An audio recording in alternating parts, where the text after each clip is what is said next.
कमलेभ्यो नमः। श्रीमातपितृचरणकमलेभ्यो नमः। गुरुर्ब्रह्मा गुरुर्विष्णु गुरुर्देवो महेश्वर। गुरुर्साक्षात् परब्रह्म तस्मै श्री गुरुवे नमः। वंशी विभूषित करानवनिर्दाभा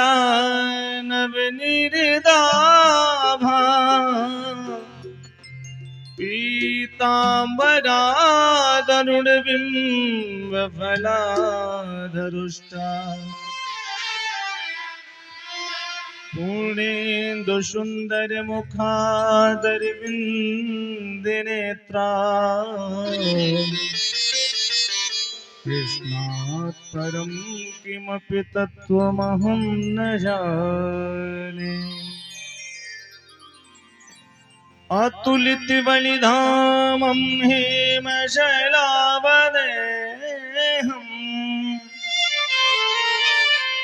धनुजवनकिशानं ज्ञानिनामाग्रगण्यम् सकलगुणनिधानं वानराणामधीशम् रघुपतिप्रियभक्तं वातजातं नमामि। जय जय श्री राधा रमण जय जय नवल किशोर जय गोपी चित चोर प्रभु जय जय माखन चोर जय जय माखन चोर। बोल राधे रानी सरकार की जय। बोल भक्तवत्सल भगवान की जय। बोल सच्चंडी महायज्ञ की जय। बोल मेदिनीपुर धाम की जय। जय जय श्री राधे।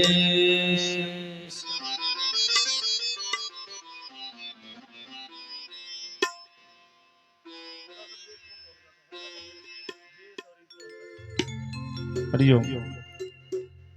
सज्जनों, परम मंगलमय परात्पर अखिलेश्वर कारण करुणा बड़ाले भक्त वांछित कल्पद्रव तड़युंदित पीतांबरधारी श्री बालकृष्ण लाल की वांगमयी प्रतिमूर्ति स्वरूपा श्रीमद् भागवत महापुराण, जहां पर उपस्थित समस्त विद्वत समाज के लोग मां सती अनसुईया के पावन चरित्रों को कृतार्थ करने वाली, पावन करने वाली हमारी माता और बहनें, दूर दूर से आए हुए भगवान के रसिक जन, भगवान के प्रेमी जन, आप सभी का भगवान की इस कथा में अभिनंदन है, वंदन है।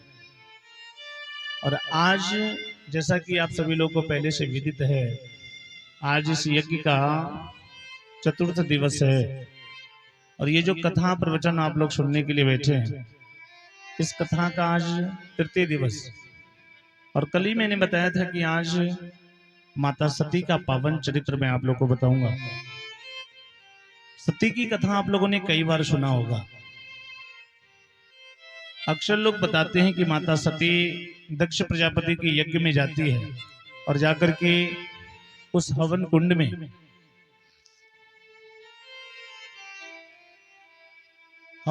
जाकर के माता सती ने अपने शरीर का परित्याग कर दिया है। लेकिन आज मैं आपको बताऊंगा कि मियां सती दक्ष प्रजापति के हवन कुंड में कूद करके अपने शरीर की आहुति नहीं दी। एक दिन और मैंने कहा था कि बहुत सारी ऐसी चीजें हैं जिसको गलत तरीके से प्रेजेंट किया जाता है। आज यही माता सती अगले जन्म में पार्वती के रूप में अवतरित होकर के आई हैं, जिनका विवाह भगवान भोलेनाथ के साथ में हुआ है। और वही भगवान भोलेनाथ के विवाहों की पावन कथा माता सती का चरित्र मैं आप लोग को बताऊंगा। लेकिन उसके पूर्व आइए सभी लोग 2 मिनट अपने मन और वाणी को पवित्र करने के लिए भगवत नाम संकीर्तन करेंगे, भगवान से प्रार्थना करेंगे कि हे प्रभु, ये जो मेरा मन इधर उधर माया के कार्यों में फंसा है, कुछ ऐसी कृपा कर दो कि आपकी कथा से जुड़ जाएं और आपकी कथा हमें ठीक ठीक समझ में आने लगे। आज कथा का तृतीय दिवस है। कहते हैं कि जब तलक जीवन रहेगा, फुर्सत ना होगी काम से, कुछ समय ऐसा निकालो, प्रेम कर लो राम से। ये सुंदर सा समय मिला है सज्जनों। रेत की भांति जिस प्रकार से हाथ में हम लोग रेत को लेते हैं ना, और रेत धीरे धीरे हाथ से फिसल जाता है, उसी प्रकार से ये समय भी हमारे बीच से निकलता जा रहा है। फिर ये सुंदर समय पता नहीं कब मिलेगा, इसलिए समय रहते इस समय का सदुपयोग किया जाए। मेरी आवाज जहां तक पहुंच रही है, जो लोग जहां भी हैं, घर में, दुकान में, खेत में, खलियान में, बस में, ट्रेन में, मकान में, आप वहीं से कीर्तन करना शुरू कर दीजिए, क्योंकि कथा प्रारंभ होने जा रही है। बोले यज्ञ पुरुष भगवान की।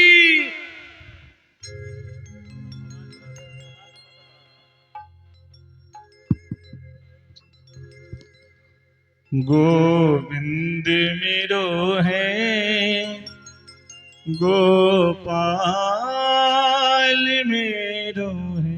और आप लोग को भी लगता है कि भगवान आपका भी है, तो सभी लोग बोलेंगे विंदा विपिन बिहारी नंदलाल मेरो है, गोविंद मेरो है, गोपाल मेरो है, गोविंद मेरो है, गोपाल मेरो है। विंदा विपिन बिहारी नंदलाल मेरो है, गोविंदा विपिन बिहारी नंदलाल मेरो है। राधा रमन बिहारी नंदलाल मेरो है, ओ राधा रमण बिहारी नंदलाल मेरो है। गोविंद मेरो है, गोपाल मेरो है, गोविंद मेरो है, गोपाल मेरो है। श्री राधे श्याम।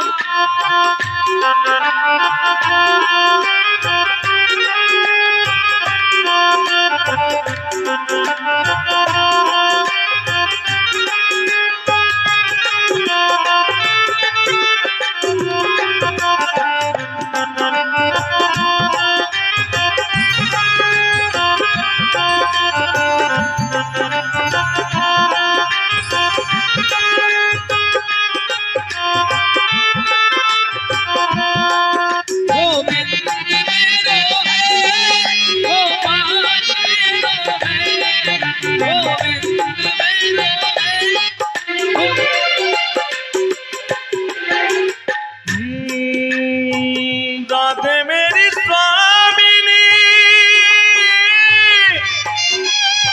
मैं राधे जी को दास,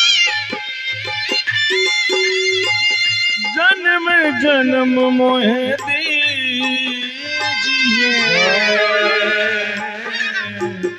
श्री वृंदावन गोविंद मेरो है, गोपाल मेरो है। गोविंद मेरो है, गोपाल मेरो है।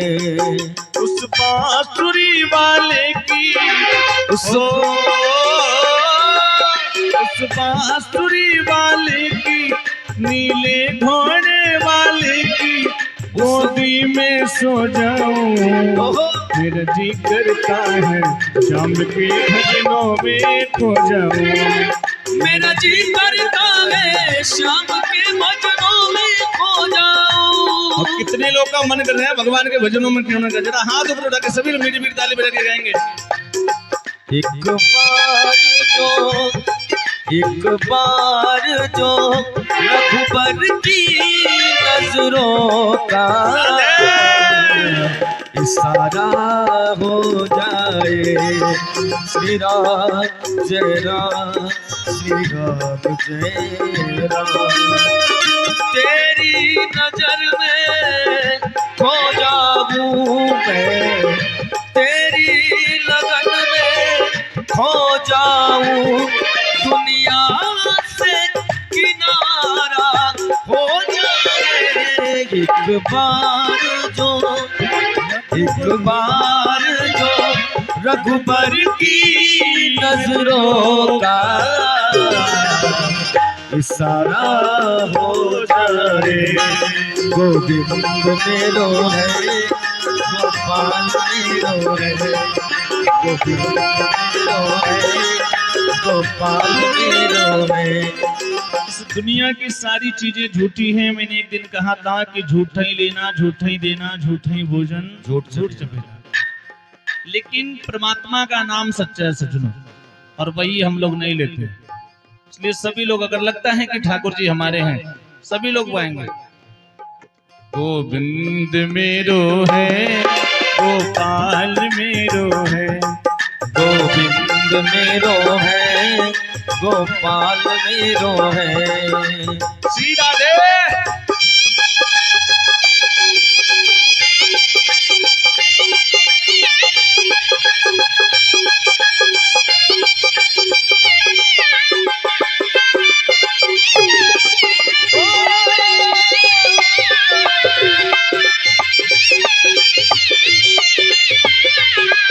गोविंद मेरो है, गोपाल मेरो है, गोविंद मेरो है, गोपाल मेरो है। जिनको लगता है कि ठाकुर जी हमारे हैं, सभी लोग दोनों हाथ ऊपर उठाएंगे ईमानदारी से। जो भगवान के भरोसे बैठे हैं, जिनको लगता है कि मेरा परिवार ठाकुर जी के भरोसे, उनके सहारे पे चलता है, और ताली बजा के गाएंगे मेरे साथ। गोविंद मेरो है, गोपाल मेरो है, गोविंद मेरो है, गोपाल मेरो है। विपिन बिहारी नंद लाल मेरो है, वृंदा विपिन बिहारी नंदलाल मेरो है। गोविंद मेरो है, गोपाल मेरो है, गोविंद मेरो है, गोपाल मेरो है, गोपाल मेरो है। बोले राधे रानी सरकार की जय। आइए सुनो, आज की कथा में प्रवेश करें हम लोग। बड़ी पावन कथा है मैया सती का। माँ सती सिर्फ मेरी ही माँ नहीं है, अपितु समस्त संसार की माँ है। और पुत्र का कोई अधिकार नहीं है कि अपने माता पिता के अंदर वो दोष देखे।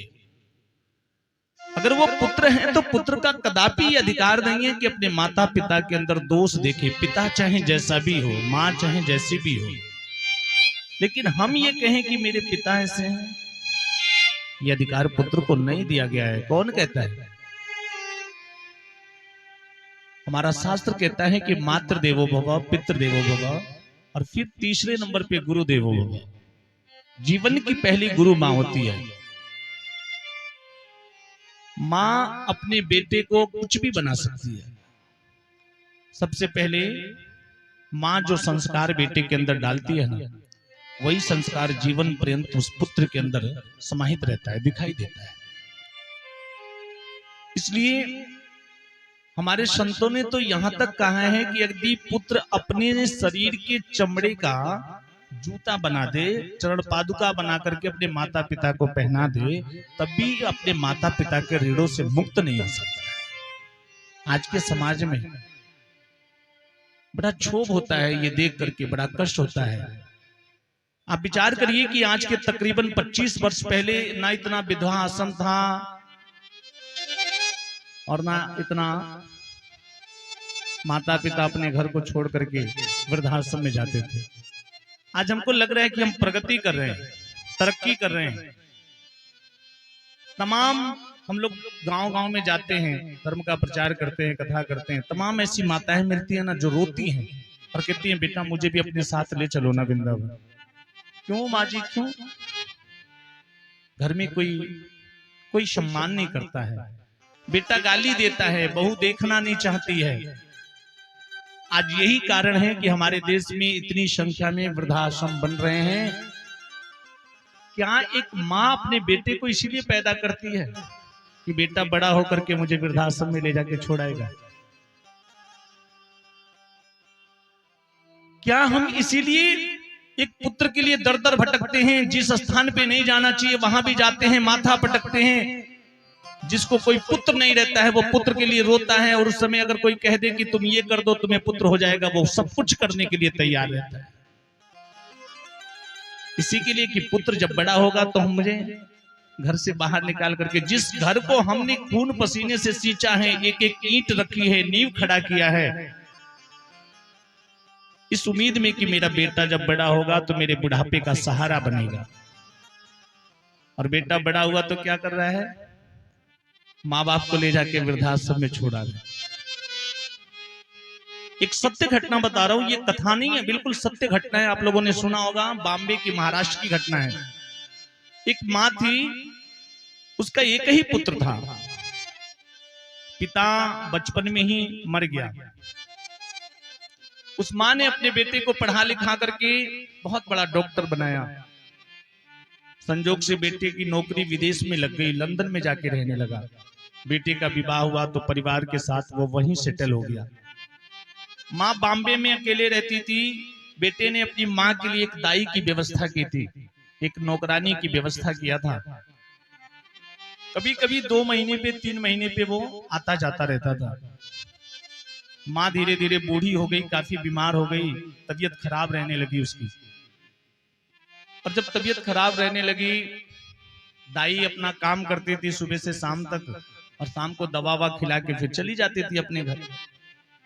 एक दिन वो दाई उसको दवा खिला करके सारा काम करके अपने घर चली गई।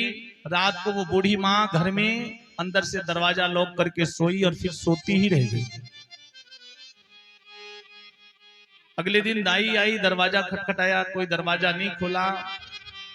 बेटे ने देखा 1 हफ्ता हो गया, उसको याद आई माँ की, तो उसने फोन किया। फोन पे घंटी बजती रही लेकिन फोन रिसीव नहीं हुआ। 1 महीना तक वो इंतजार करता रहा। अगल बगल के लोगों से फोन करके पूछा तो लोगों ने कहा कि आज तो कई दिनों से दरवाजा ही नहीं खुला आपका। तब वो बेटा विदेश से पागलों की तरह भागते हुए आया। तब 1 महीना बीत गया था, और 1 महीने में उस बूढ़ी माँ के शरीर के कंकाल बचे थे केवल। वो शरीर जैसे रूम को जब खोला गया ना, कमरे को, तो इतनी गंध आ रही थी, बदबू आ रही थी, पूरा शरीर सड़ चुका था। क्या वो माँ इसी दिन रात के लिए अपने पुत्र को पढ़ा लिखा करके विदेश भेजी थी? क्या उस माँ की कोई कामना नहीं रही होगी? क्या अपने पुत्र से कोई इच्छा नहीं रही होगी? आज हमारे समाज में मैं देखता हूं, घर तो नहीं कह सकता लेकिन कोई गांव ऐसा नहीं है जिस गांव में ऐसा न देखने के लिए मिले कि बेटा अपने माता पिता का अनादर करता हो। हर गांव में हो रहा है। हम लोग इतनी देर बैठ करके कथा सुन रहे हैं, इतना यज्ञ कर रहे हैं, इतना परिक्रमा कर रहे हैं। कभी हम ये नहीं कहते कि सब लोग सुधर जाएं, लेकिन अगर ये कथा सुनने के बाद इसमें से 5 लोग भी सुधर गए ना, तो समझिए कि कथा करना सफल हो गया और आपका बैठ के कथा सुनना भी सफल हो गया। एक बार की बात है, एक बेटा अपने परिवार को लेकर के बाहर चला गया, और बेटा बाहर रहने लगा। उसके भी बच्चे थे, अपने बच्चों का एडमिशन भी करा दिया, बच्चे वहीं पढ़ते थे। 2-3 साल हो गए, बेटा लौट करके घर नहीं आया। बाप ने तो कलेजे पे पत्थर रख लिया, लेकिन माँ तो माँ होती है ना, माँ को अपने बेटे की याद आती थी। बेटा भले माँ को याद करे या ना करे, लेकिन माँ को बेटे की याद आती थी। शास्त्र कहता है कि कुपुत्रो जायते क्वचिदपि कुमाता न भवति। पुत्र कुपुत्र हो सकता है लेकिन माता कभी कुमाता नहीं हो सकती है। उस माँ ने अपने पति से कहा कि आप जाइए ना, हो सकता है बेटा बहुत बिजी है, उसको समय नहीं मिल रहा है, आप ही जाइए ना, थोड़ा जाकर के उसका समाचार लेकर के आइए। मेरा बड़ा मन कर रहा है, पता नहीं क्यों मेरा मन ऐसा कह रहा है कि मेरा बेटा किसी दुख में है, किसी परेशानी में है।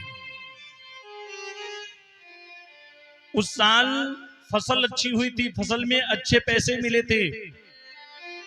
वो माँ अपने पति से बोली कि आप लेके जाइए ना, बेटे के हो सकता है पैसे की जरूरत हो, ले जाइए 1-8 लाख रुपए उसको दे आइए। जो बेटा 3 साल से प्रदेश में कमा रहा है, कभी 1 रुपया घर नहीं भेजा, लेकिन माँ कह रही है कि घर से ले जाओ, ले जा करके उसको दे। बाप पैसे को लेकर के चला सज्जनों। जब जाकर के बेटे के घर पे दरवाजे को खटखटाया ना, बेटे ने जैसे ही दरवाजा खोला, बहू देख रही थी। बहू ने देखा कि सासुर जी आए हैं, उसको लगा कि जरूर पैसा मांगने के लिए आए होंगे। उसको लगा कि जरूर कुछ लेने के लिए आए होंगे, कुछ घटा होगा इसीलिए कुछ मांगने के लिए आए हैं। और वहां स्थिति ये थी कि 3 महीने से उसका काम छूट गया था। बेटा घर पे बैठा था, बच्चे स्कूल नहीं जा पा रहे थे, स्कूल का फीस भी नहीं भर पा रहा था। बहू को लगा कि देखो पता नहीं कहां से फिर चले आए पैसा लेने के लिए। बूढ़े बाप जब अंदर गए और जाकर के बेटे ने प्रणाम किया, बैठाया, तो बड़ी मोटी आवाज में बेटे ने कहा अपनी बहू से कि बाबूजी आए हैं, जरा चाय लाओ ना। बहू अंदर से चाय बना के ले आई।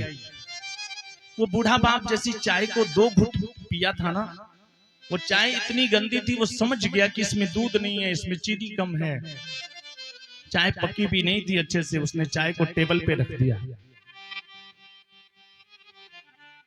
और फिर बाप ने कहा बेटे से कि बाबू नाती देखो तनी नतिया कहे घूमत न को, तुम भी बड़े कमजोर हो गए हो, कुछ ध्यान नहीं रख रहे हो, अपने सेहत का ध्यान नहीं रहे, कुछ खा पी नहीं रहे हो, क्यों कितना कमजोर कैसे हो गए हो?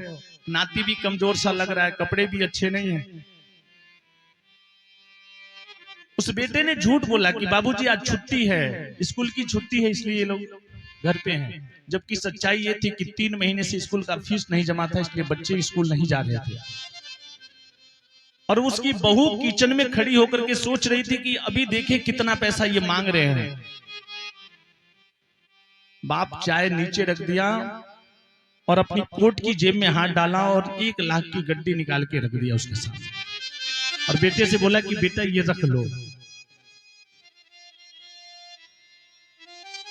मैं तुम्हारा बाप हूं, मुझे पता है, मैंने तुम्हें बचपन से देखा है, तुम मुझसे कहो या ना कहो, लेकिन मुझे पता है कि तुम्हारी स्थिति क्या है। मैं तुमसे कुछ लेने नहीं आया हूं, ये पैसे उठा के रख लो और अच्छे से खाने पीने पे ध्यान दो, तुम्हारा सेहत बहुत खराब हो रहा है, तुम्हारी माँ तुम्हारे लिए बहुत रोती है, कभी टाइम मिले तो घर आना। बेटा नमनमी आंखों से बहुत संकोच पूर्वक उस पैसे को उठा रहा है और बहू अंदर से देख रही थी। तो सज्जनों, मेरे कहने का मतलब यह है कि माँ माँ होती है और पुत्र का कोई अधिकार नहीं है कि वो अपने माता पिता के अंदर दोष देखे। माता पिता के अंदर दोष देखने का अधिकार पुत्र का नहीं है। सज्जनों,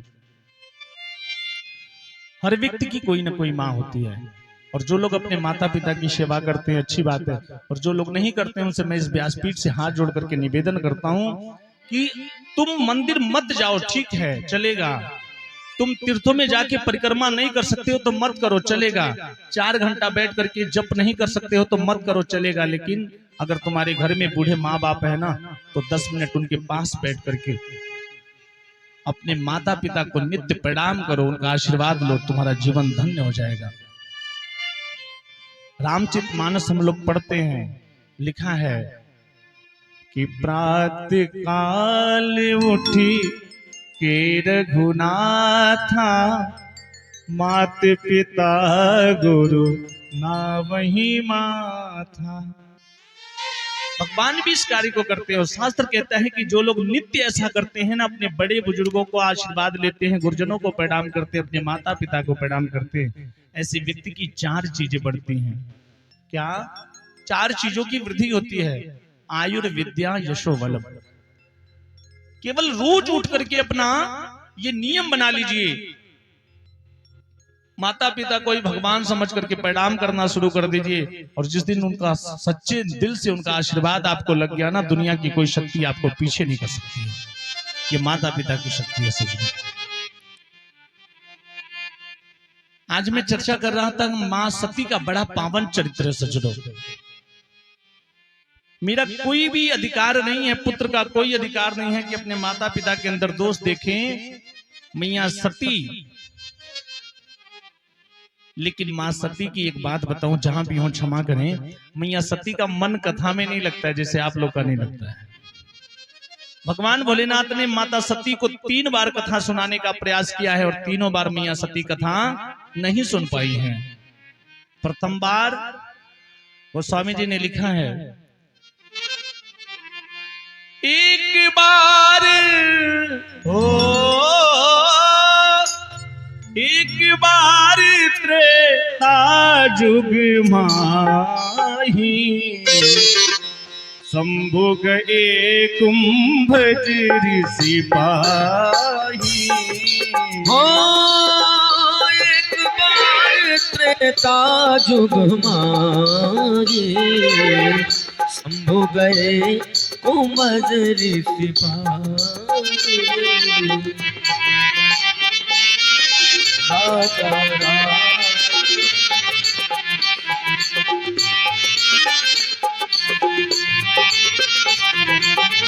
संग सती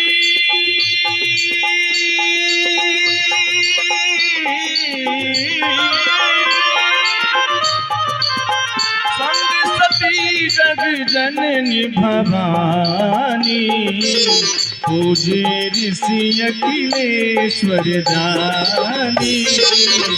पूजे ऋषि अखिलेश्वर जानी, पूजे ऋषि अखिलेश्वर जानी। पहली बार भगवान भोलेनाथ मियां सती को लेकर के जा रहे हैं कथा सुनने के लिए। त्रेता युग की बात है और उसी मार्ग से, जिस मार्ग से भगवान भोलेनाथ मियां सती को लेकर के जा रहे हैं, उसी मार्ग में भगवान राम और लक्ष्मण बनवासी का वेश बना करके मैया सीता का हरण हो गया है और माता जानकी को ढूंढ रहे हैं। विचित्र सी स्थिति है, पागलों की तरह। हे खग हे मृग मधुकर्षिणी, तुम देखी सीता मिगनैनी। आए सीते कहाँ चली गई? सीता के वियोग में भगवान व्याकुल होकर के बन बन भटक रहे हैं। भगवान भोलेनाथ ने दूर से देखा है, प्रणाम किया है, हे प्रभु मेरा प्रणाम स्वीकार करिए। और ये देख करके मैया सती के मन में क्षोभ उत्पन्न हुआ। मैया सती ने कहा कि स्वामी आप देवाधिदेव महादेव हैं, सारी दुनिया आपको देव मानती है, आपको पूजती है, और आप एक बनवासी को प्रणाम कर रहे हो। भोलेनाथ ने कहा कि देवी, भोलेनाथ ने कहा कि देवी तुम हमेशा पूछती थी ना कि मेरे इष्ट देव कौन है, तुम देखना चाहती हो। देखो ना, यही मेरे इष्ट देव हैं, ये मेरे इष्ट देव हैं, इसलिए मैं इनको प्रणाम कर रहा हूं। मैया सती ने कहा स्वामी हमसे मजाक मत करिए, हंसी मत करिए, आप देवाधिदेव हैं और ये एक बनवासी हैं। अगर ये आपके इष्ट देव होते तो एक नारी के विरह में, एक स्त्री के विरह में पागलों की तरफ बन बन भटकते। ये कौन से भगवान हैं जो स्त्री के लिए बन बन भटक रहे हैं? मैया सती को विश्वास नहीं हो रहा है। और इधर उस वन में रहने वाले जो बनवासी लोग हैं ना, वो जब राम लक्ष्मण को देखते हैं तो उनको भी विश्वास नहीं हो रहा है। सीटी ले रहा भैया, उनको भी विश्वास नहीं हो रहा है। इनके स्वरूप को देख करके, इनका भेष तो बनवासी का है लेकिन इतने सुंदर हैं क्योंकि राजकुमार है ना, इसलिए बनवासी लोग को विश्वास नहीं हो रहा है। वो कह रहे हैं कि ये कोई बनवासी नहीं है, कोई राजकुमार है। बड़ा सुंदर भाव है।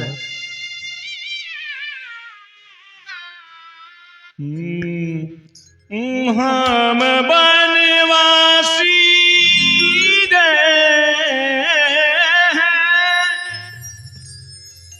राम बनवासी रे, कौन भिल के बेटौआ,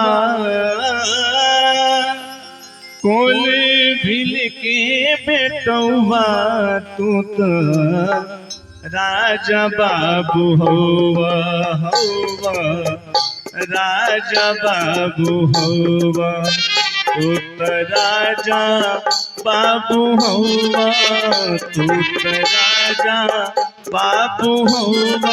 तू तो राजा बाबू हुआ, तू तो राजा बाबू हुआ। राम बनवासी। क्या बात है, सभी लोग मीठी मीठी ताली बजाएंगे।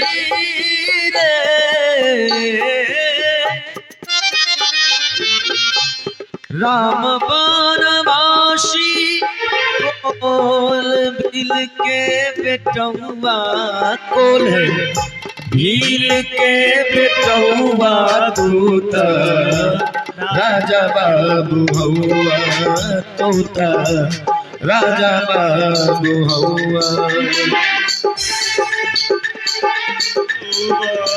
तू तो राजा बाबू हुआ, राजा बाबू हौआ, तू तो राजा बाबू हौआ। इतना सुंदर मेरे प्रभु श्री राम का स्वरूप है, किसी को विश्वास नहीं हो रहा है कि बनवासी है ये।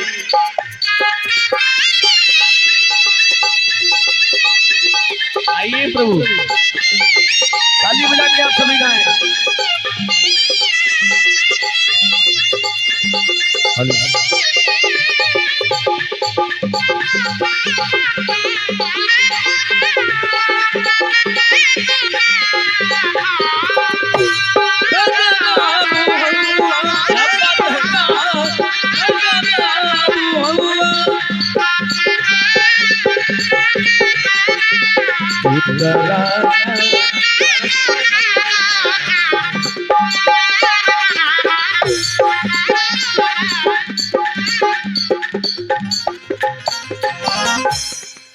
बनवासी लोग भगवान से कहते हैं कि प्रभु घरवा माई बाप होई है औरी छोटे भाई होई है। घरवा माई बाप हुई है और छोटे भाई हुई है। घरवा माई बाप होई है, माई बाप होई है औरी छोटे भाई होई रे। घरवा माई बाप हुई है और भाई हुई है। अरे तोहरी पगला के बेसवा तोहरे पगला के बेसवाई बुझाता बनौआ, बुझाता बनौआ, तू तो राजा बाबू हुआ, तू तो राजा बाबू हुआ, तू तो राजा बाबू हुआ, तू तो राजा बाबू हुआ, राजा बाबू हुआ, तू तो राजा बाबू हुआ।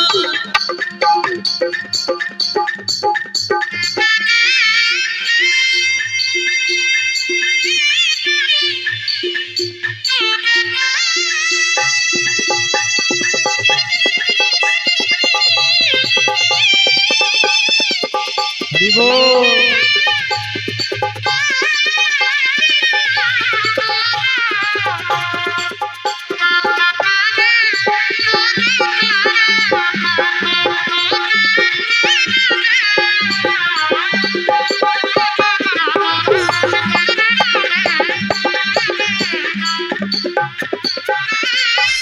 बोल जग के पुरुष भगवान की जय।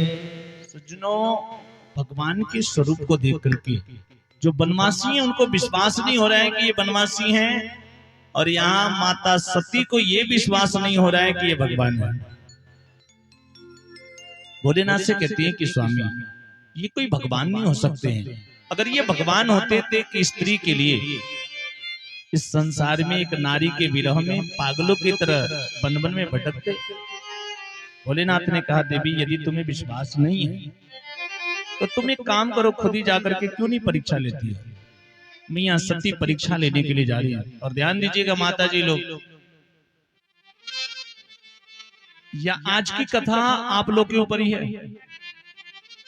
मियां सती विश्वास नहीं कर रही हैं भगवान भोलेनाथ उनके पति है ना, माताओं को अपने पतियों की बात की कभी अवहेलना नहीं करनी चाहिए। पति अगर किसी काम के लिए मना करे तो माताओं को मान जाना चाहिए, लेकिन मैया सती नहीं मान रही है। भोलेनाथ ने कहा कि देवी, यदि तुम्हें विश्वास नहीं है तो तुम खुद जाकर के क्यों नहीं परीक्षा लेती हो। मैया सती परीक्षा लेने के लिए जा रही है, और जब परीक्षा लेने के लिए चली तो देखिए कितनी विडंबना है कि सीता का वेश बना करके जा रही है। उसी सीता का वेश बनाया है जिस सीता को राम ढूंढ रहे हैं। सती ने सोचा कि मैं सीता बन करके जाऊंगी और मुझे सीता देख करके, मुझे सीता समझ करके मेरे पास आएंगे, और उसी मार्ग में सीता का वेश बना करके जाकर के खड़ी हो गई जिस मार्ग से राम और लक्ष्मण जा रहे हैं। जैसे राम जी ने देखा ना, देखते ही समझ गए, हाथ जोड़ करके प्रणाम किया, हे मैया सती, मैं आपको प्रणाम कर रहा हूँ, रुआ अकेले घूमत नहीं, स्वामी दिखाई नहीं की दे, स्वामी कहाँ बने। अब तो मैया सती बड़ी लज्जित हुई कि मैं सीता का वेश बना करके आई और मुझे इस रूप में भी इन्होंने पहचान लिया। बड़ी लज्जित होती हैं, मन में सोच रही है कि कौन सा मुंह लेकर के जाऊं भगवान भोलेनाथ के पास। वहां से वापस चली हैं, भगवान भोलेनाथ के पास पहुंची। भगवान भोलेनाथ ने पूछा कि देवी, परीक्षा लेने गई थी, परीक्षा लिया आपने? मैया सती ने कहा हाँ, परीक्षा ले लिया। विश्वास हो गया ना कि वो मेरे स्वामी हैं? बोला हाँ, विश्वास हो गया। भगवान भोलेनाथ ने मैया सती से पूछा नहीं कि तुम किस स्वरूप में गई थी। ध्यान लगा करके देखा, देखते ही समझ गए कि सती माता सीता का वेश बना करके गई। यहाँ पर एक बात आप लोग को बताऊं सज्जनों, अगर घर में शांति चाहते हैं कि घर में शांति बनी रहे, तो दो स्थितियां हैं। या तो सामने वाले को अपने लायक बना लीजिए। अगर दो पहलवान अखाड़े में हैं तो या तो सामने वाले पहलवान को परास्त कर दीजिए कि वह आपके अधीन हो जाए। और ऐसा हो सकता है कभी कभी कि सामने वाला पहलवान आपसे भी ज्यादा बड़ा पहलवान हो। ऐसी स्थिति में क्या करेंगे? अगर देखिए कि सामने घर में हमसे भी ज्यादा बड़ा पहलवान बैठा है तो उसके सामने सिलेंडर हो जाइए। सिलेंडर समझते हैं ना, सड़ागत हो जाइए। लाइट जलती है, सबके घर में लाइट की व्यवस्था है कि नहीं है? लाइट जलती है, उसमें दो फेस होते हैं, एक ठंडा एक गर्म, तब जाके लाइट जलती होता है ना। एक न्यूट्रल होता है, एक फेस होता है। और कभी कभी क्या होता है गांव में, जैसे वोल्टेज ज्यादा आ जाता है, यानी दोनों तरफ फेस हो जाता है, तो क्या होता है? ब्लास्ट होता है कि नहीं होता है? कहते हैं ना, बड़ा तेज बिजली आई ले तो कई को पंखे में जड़ी गई। या तो सामने वाले को अपने लायक बना लीजिए, नहीं तो खुद उसके अनुरूप बन जाइए। और दोनों तरफ अगर गरम फेस रहेगा तो ब्लास्ट होगा ही होगा, उसको कोई रोक नहीं सकता है। मैया सती से भगवान भोलेनाथ कुछ पूछ नहीं रहे। ध्यान लगा करके देखा, देखते ही समझ गए। जैसी ध्यान समाधि में देखा है कि ये सीता का वेश बना करके गई है, मन में सोचने लगे कि सती तूने क्या किया? अब मैं तुझे किस रूप में स्वीकार करूं? सीता मेरी माँ है और तू मेरी माँ का रूप बना करके गई हो। अब मैं तुम्हें अपनी माँ के रूप में स्वीकार करूं कि अपनी पत्नी के रूप में स्वीकार करूं? भगवान शिव ने वही संकल्प किया है मन में। लिखा है, मन माही शिवतनवती भेंट मोहिना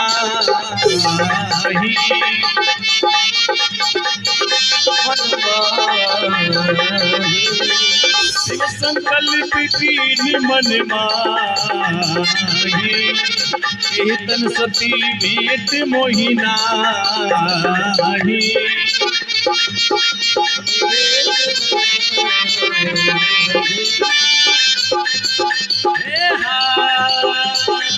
अब मोहिबा भरोस हनुमंता, बिनु हन कृपा मिलहि नहीं संता। बिनु हरि कृपा मिलहि नहीं संता। हो श्री राम जय राम जय जय राम, जय जय विघ्न हरण हनुमान। श्री राम जय राम जय जय राम, जय जय विघ्न हरण हनुमान। बोल जन के पुरुष भगवान की। सज्जनों, भगवान शिव ने मन में संकल्प कर लिया कि अब इस शरीर से दोबारा सती इस तन से तुम्हारा फिर मुलाकात नहीं होगा, क्योंकि मैं तुम्हें अपने माँ के रूप में स्वीकार करूं कि अपनी पत्नी के रूप में स्वीकार करूं। और भगवान भोलेनाथ मैया सती को लेकर के कैलाश पर्वत पे आते हैं।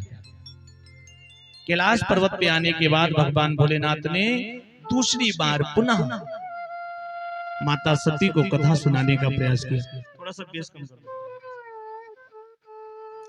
दूसरी बार कथा सुनाने का प्रयास किया और दूसरी बार भी मैया सती कथा नहीं सुन पाई। सज्जनों, इस बार क्या हुआ, मैया सती का मन कथा में नहीं लग रहा है। भगवान भोलेनाथ कथा सुना रहे हैं, लेकिन मैया सती आकाश में उड़ते हुए जहाजों को देख रही है, विमानों को देख रही है।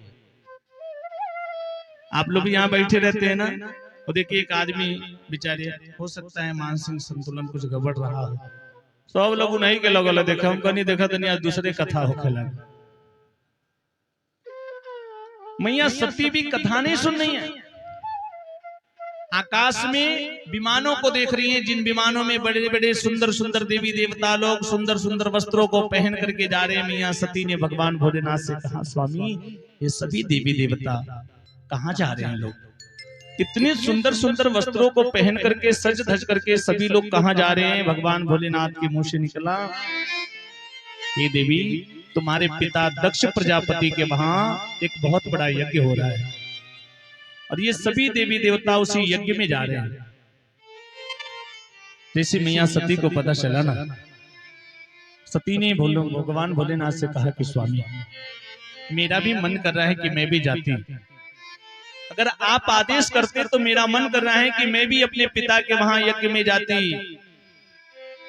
और सज्जनों, संसार की जितनी माताएं हैं ना, ये जितनी माता जी लोग बैठी है, मैं किसी एक की बात नहीं कर रहा हूं, संसार की जितनी माताएं हैं सभी माताओं का अपने मायके से कुछ विशेष जुड़ाव होता है, लगा होता है।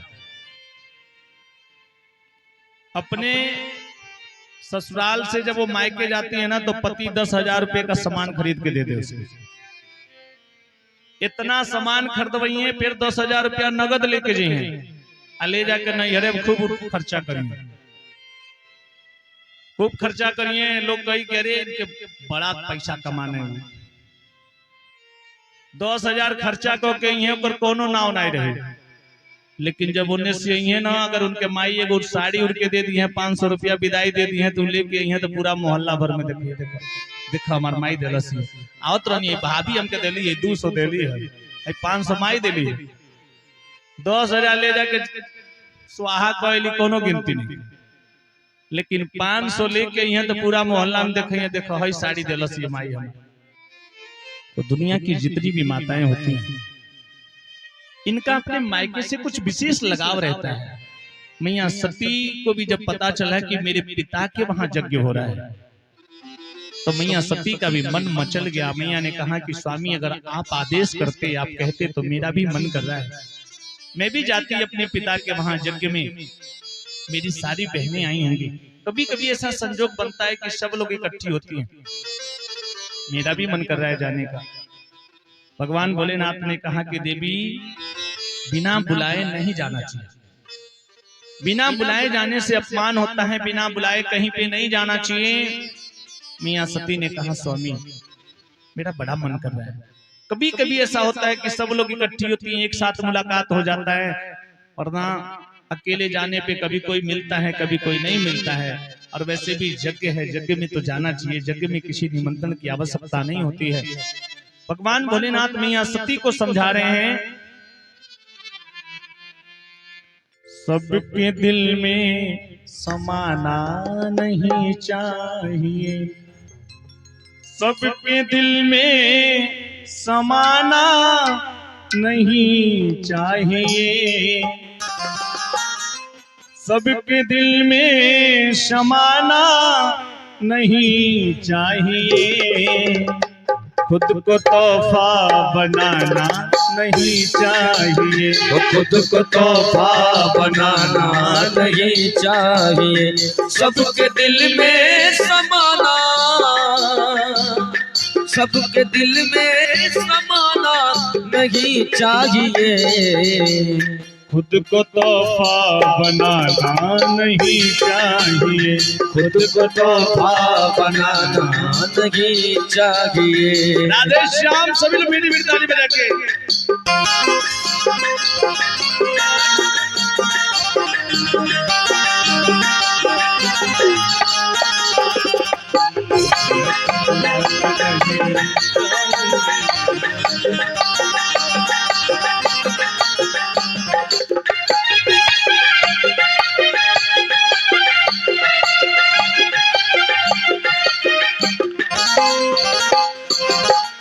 जिस जगह जाके इंसान छोटा लगे, जिस जगह जाके इंसान छोटा लगे।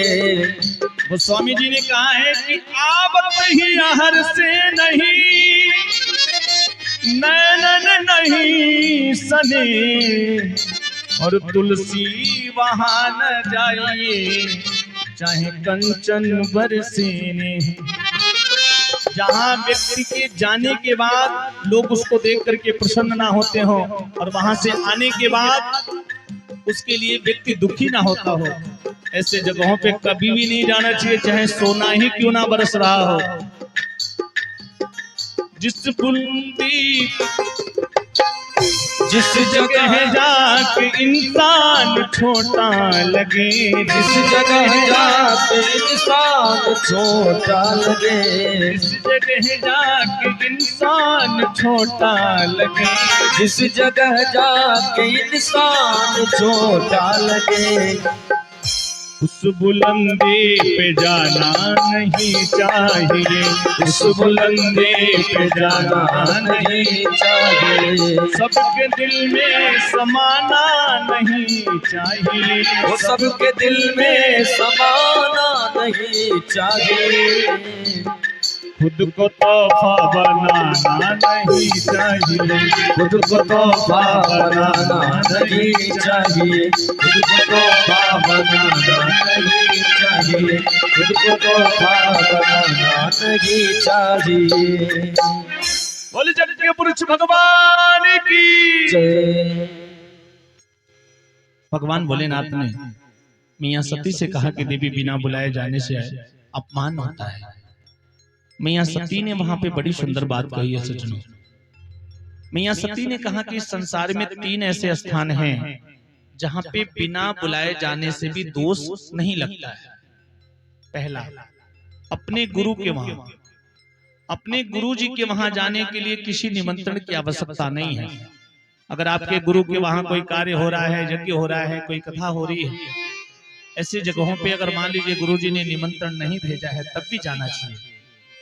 दूसरा, अपने पिता के वहां, क्योंकि हमारे जो पिता हैं ना, हमारे जनक, अभी मैंने शुरू में कहा था ना, वो हमारे जनक हैं। सो पिता के वहां जाने के लिए किसी प्रकार के निमंत्रण की आवश्यकता नहीं है सज्जनों। और तीसरा, यदि कहीं यज्ञ हो रहा है, भगवान का सत्संग हो रहा है, कीर्तन हो रहा है, कथा हो रहा है, ऐसे जगहों पे भी जाने के लिए निमंत्रण की आवश्यकता नहीं है। कुछ लोग ऐसा सोच के बैठे हैं कि फला लोग यज्ञ कर रहे हैं, हमसे कहना ही नहीं, कौन हम क्या करे जाएं। अगर ऐसा सोचते हैं तो ये भी पाप है सज्जनों। यज्ञ में बिना बुलाए जाने से कई गुना ज्यादा पुण्य की प्राप्ति होती है सज्जनों। इसलिए, और यज्ञ में जब कथा हो, चाहे यज्ञ हो रहा है, वहां आप आते हैं तो पुण्य के तो भागी बनते ही हैं। लेकिन यदि आप अपने साथ किसी को लेके आते हैं ना, और वो भी कोई सत्कर्म करता है, तो वो अगर 100% पुण्य करता है ना, तो उसमें से भी 20% आपको मिलता है, क्योंकि आपने उसको प्रेरित किया इस कार्य को करने के लिए, अपने साथ लेके आए। इसलिए हे स्वामी, पिता के वहां जाने के लिए किसी निमंत्रण की आवश्यकता नहीं है। आप अगर आदेश करते तो मेरा मन कर रहा है जाने के लिए। भोलेनाथ ने कहा कि देवी, जब तुमने विचार बना लिया है, तुमने निश्चय कर लिया है कि तुमको जाना ही है, तो ठीक है। नंदी को आदेश किया, हे नंदी, माता सती को साथ में लेकर के जाओ और यज्ञ दिखा करके अपने साथ लेके चले आना। नंदी मैया सती को लेकर के चल रहे हैं। जैसी माता सती अपने पिता के वहां पहुंची हैं, उनके पिता दक्ष प्रजापति ने देखा, मैया सती को देख करके अपना मुंह घुमा लिया। अपनी बेटी को देख करके मुंह घुमा करके खड़े हो गए। अपनी बेटी पुत्री के पास आकर के उसका हाल नहीं पूछ रहे हैं, उसका क्षेम नहीं पूछते हैं, और मन में सोच रहे हैं कि मैंने तो इसको बुलाया ही नहीं था, और ये आ रही है तो पीछे से वो पागल भी आ रहा होगा। यहां तक कि मैया सती की जितनी बहनें हैं, सभी बहनों ने माता सती को देखा, लेकिन कोई भी बहन आकर के माता सती से बात नहीं कर रही। लिखा है कि सादर बहुर मिली एक माता, केवल माता सती की माँ आती हैं, और माँ आकर के मैया सती को गले लगा करके कहती है, बेटी कब आई हो, आओ बैठो ना। मैया सती अपनी माँ से मिलने के बाद जाती हैं, यज्ञशाले की परिक्रमा करती हैं, यज्ञशाले को प्रणाम किया है, और यज्ञशाले को प्रणाम करके जैसे ही यज्ञशाले में प्रवेश किया है सज्जनों, तो देखती क्या है कि इस यज्ञशाले के अंदर सभी देवताओं के स्थान सुरक्षित हैं, सभी देवताओं के कलश रखे गए हैं, लेकिन भगवान शंकर का कहीं कोई स्थान नहीं है, रुद्र का कोई स्थान नहीं दिया गया है, कहीं पे भी रुद्र कलश की स्थापना नहीं हुई है। ये देख करके माता सती आज पुनः लज्जित होती हैं, और मन में सोचने लगी कि मेरे पति ने मुझे मना किया था, और मैं उनकी बात न मान करके अपने पिता के मोह में पड़ करके अपने पिता के यज्ञ में आई, और यहाँ आकर के अपने पति का ये अपमान देख करके कौन सा मुंह लेकर के जाऊंगी। अपने भगवान, अपने स्वामी से मैं क्या कहूंगी कि आपका इतना अनादर देखने के बाद भी मैं चुपचाप चली आई वहां से। मैया सती अपने पति का अनादर देख करके पूरे शरीर में बिल्कुल अग्नि पैदा हो गई। माता सती का पूरा शरीर क्रोध रूपी अग्नि में जलने लगा, गुस्से के मारे पूरा चेहरा लाल हो गया। मैया सती ने दोनों हाथ को उठाया है और उठा करके कहा कि हे देवता लोग, हे सभासदगण, हे मुनिगण, जिस किसी ने भी मेरे पति भगवान भोलेनाथ की निंदा अपने कानों से सुनी या अपने आंखों से देखी है, उन सभी लोगों को उसका परिणाम भुगतना पड़ेगा, क्योंकि भगवान भोलेनाथ सिर्फ मेरे पति ही नहीं अपितु संसार के पिता भी हैं, और आप सभी को निश्चित ही इसका परिणाम भुगतना पड़ेगा। और इतना कह करके सज्जनों माता सती जैसे ही अग्निकुंड में प्रवेश करना चाहती थी, ध्यान दीजिएगा, अक्सर इसी व्यासपीठ पे बैठ के लोग कहते हैं कि मैया सती उस हवन कुंड में प्रवेश कर गई है। मैं आपको बता रहा हूं, माता सती जैसी अग्निकुंड में प्रवेश करना चाहती थी, अग्निदेव साक्षात प्रकट हो गए और हाथ जोड़ करके कहते हैं कि माँ, ये माता सती, तुम्हारे जैसे सती नारी को जलाने का सामर्थ्य मेरे अंदर नहीं है, ये पाप मुझसे मत करवाओ, ये कार्य मैं नहीं कर सकता।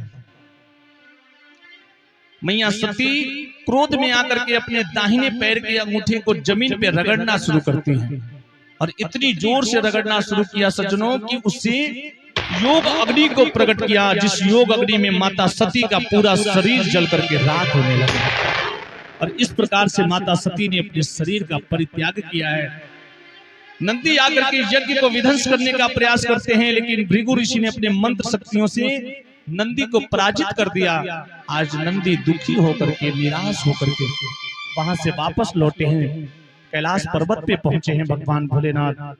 नंदी को देखते हैं, नंदी से पूछते हैं कि हे नंदी, नंदी तुम अकेले आए हो? माता सती दिखाई नहीं दे रही है, देवी सती दिखाई नहीं दे रही है, मैंने तुमसे कहा था सती को साथ में लेकर के आना, तुम अकेले आए हो? नंदी की आंखों में आंसू भरे हैं, और नंदी रोते हुए कह रहे हैं कि हे प्रभु, मैया सती मुझे नहीं अपितु इस समस्त संसार को छोड़ करके चली गई। माता सती अभी संसार में नहीं रही, वो आपको, मुझे इस संसार को छोड़ करके चली गई। भगवान भोलेनाथ को जब इस बात की पता चली, भगवान भोलेनाथ क्रोध में आते हैं, अपनी जटा से एक बाल निकाल करके जमीन पे पटका है, जिससे वीरभद्र नाम का दैत्य उत्पन्न हुआ। भगवान भोलेनाथ की परिक्रमा करता है और हाथ जोड़ करके कहता है कि पिताजी, आपने मुझे क्यों बुलाया है, क्या आदेश है मेरे लिए? भगवान भोलेनाथ ने कहा कि हे वीरभद्र, जाओ और जाकर के दक्ष प्रजापति के यज्ञ को विध्वंस कर दो। वीरभद्र चलता है सज्जनों, उसके चलने से आंधियां चलने लगी, जिस मार्ग से जाता है अपने आप धूल उड़ने लगे। सभी यज्ञ के आचार्य बिल्कुल व्याकुल हो गए, सब सोचने लगे कि अभी तो गोधूली का समय भी नहीं है, ये आंधी कहां से आ रही है, धूल कहां से उड़ रहा है। सभी यज्ञ के आचार्य बिल्कुल परेशान हो गए सज्जनों। देखते देखते वीरभद्र वहां पहुंचता है और पूरे यज्ञशाले को तहस नहस कर दिया है। दक्ष प्रजापति के धड़ को सर से अलग कर दिया। जिस किसी ने भी वीरभद्र को रोकने का प्रयास किया, उन सबको वीरभद्र ने दंडित किया है। और सज्जनों, भृगु ऋषि थे। जिस समय माता सती का अपमान हो रहा था, भृगु ऋषि की बड़ी बड़ी दाढ़ी थी, वीरभद्र ने उनकी दाढ़ी नोच ली। पूखा ऋषि थे, दांत दिखा करके हंस रहे थे, उनके दांत तोड़ दिए। सभी देवता लोग आकर के भगवान भोलेनाथ की आराधना करते हैं, प्रार्थना करते हैं। सभी देवता लोग पहुंचे हैं और जाकर के भगवान भोलेनाथ के शरण में जाकर के हाथ जोड़ करके स्तुति कर रहे हैं। आइए 2 मिनट हम लोग भी भगवान की स्तुति करते हैं।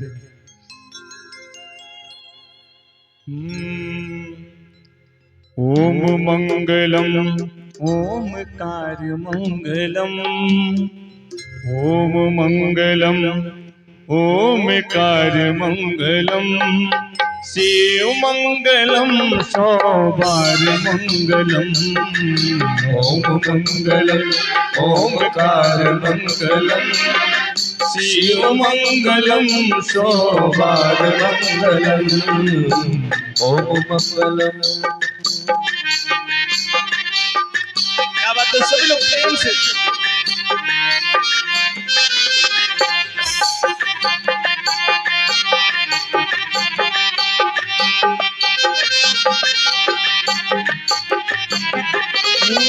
हरि मंगलम हरिद्वार मंगलम, हरि मंगलम हरिद्वार मंगलम, हरि मंगलम हरिद्वार मंगलम, हरि मंगलम हरिद्वार मंगलम।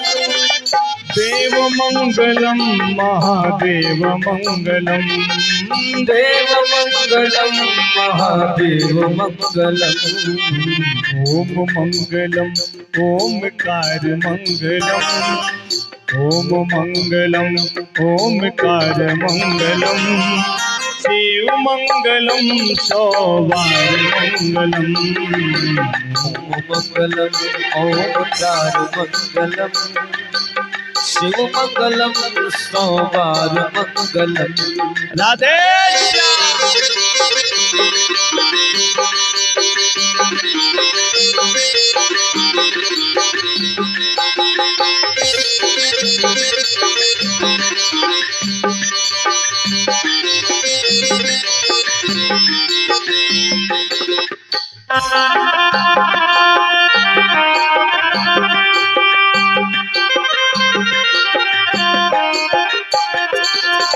काल मंगलम महाकाल मंगलम, काल मंगलम महाकाल मंगलम, ज्ञान मंगलम चंद्रभाल मंगलम, ज्ञान मंगलम चंद्रहाल मंगलम। ओम मंगलम ओमकार मंगलम, ओम मंगलम ओमकार मंगलम, शिव मंगलम 100 बार मंगलम। ओम मंगलम ओमकार मंगलम, शिव मंगलम 100 बार मंगलम। ओम मंगलम ओमकार मंगलम, शिव मंगलम 100 बार मंगलम। जय जय श्री राधे श्याम।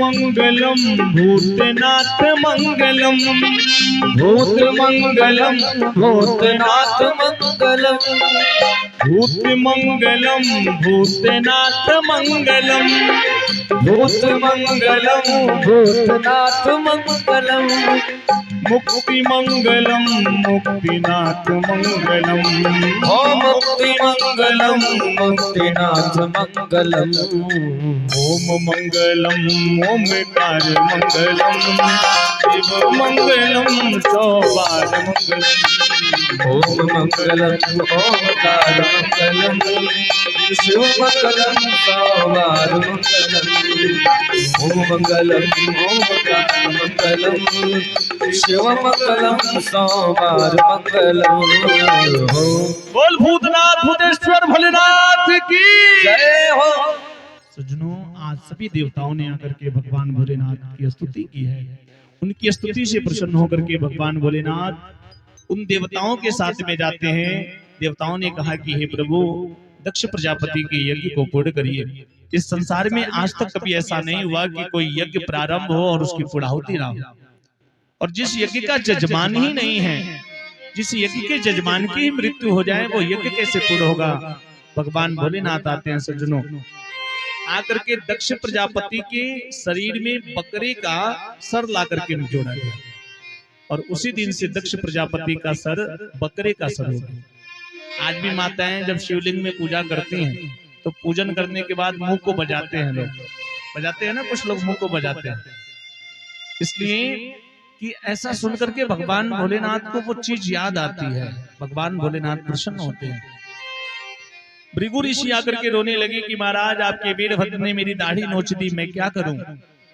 आप लोगों ने देखा होगा बकरी की थोड़ी सी दाढ़ी रहती है, तो बकरी की दाढ़ी निकाल करके भृगु ऋषि को लगा दिया।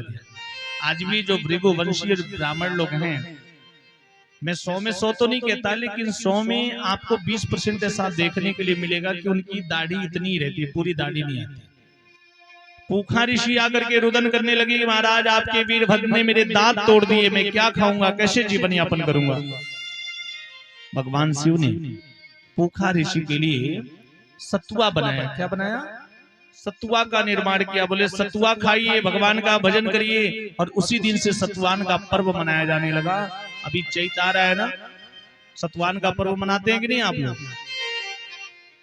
अब तो धीरे धीरे खत्म हो रही है व्यवस्था, किसी के यहाँ सतुआ होता ही नहीं है, नहीं तो सभी लोग उस दिन सतुआ ही खाते थे। और इसके बाद भगवान भोलेनाथ ने माता सती के शरीर को अपने कंधे पे रखा है।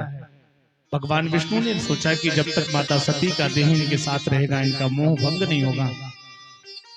अपने चक्र सुदर्शन को आदेश किया, जाओ माता सती के शरीर के छोटे छोटे टुकड़े कर दो।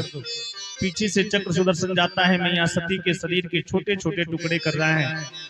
और वही माता सती के अंग प्रत्यंग इस पृथ्वी पे जहां जहां गिरे हैं, वहां पर एक शक्ति पीठ उत्पन्न हुई है। माता सती का ही कटी भाग, कमर का हिस्सा जाकर के कामरू कामाख्या में गिरा है, जो कामाख्या वाली मैया के नाम से विख्यात है। बोल कामाख्या वाली मैया की 54 प्रकार के शक्तिपीठ बने हैं सज्जनों, जहां हम सभी लोग जाकर के अपनी मनोकामनाओं की पूर्ति करते हैं। यहाँ पर माता सती ने अपने शरीर का परित्याग करने से पहले प्रभु श्री राम से, हरि से एक वरदान मांगा है। मरने से पहले मैया सती ने एक वरदान मांगा है। लिखा है गोस्वामी जी ने, सती मरन हरि सन बरु मांगा, जन्म जन्म शिव पद अनुरागा। हे प्रभु, इस जन्म में भगवान भोलेनाथ मुझे पति के रूप में प्राप्त हुए हैं, लेकिन दोबारा फिर जब भी कभी मेरा जन्म हो, जब भी मेरा कभी अवतार हो, उस अवतार में, उस जन्म में भी भगवान भोलेनाथ ही मुझे पति के रूप में प्राप्त हो। और इसी वरदान का प्रभाव था कि यही माता सती अगले जन्म में राजा हिमांचल के वहां पुत्री के रूप में अवतरित होकर के आई हैं, जिनका नाम पार्वती हुआ है। और स्वामी जी ने वर्णन किया है बड़ा सुंदर, जब ते उमा शैलगृह आई, सकल सिद्धि संपत्ति कह छाई। जब ते उमा शैलगृह आई, सकल सिद्धि संपत्ति कह छाई।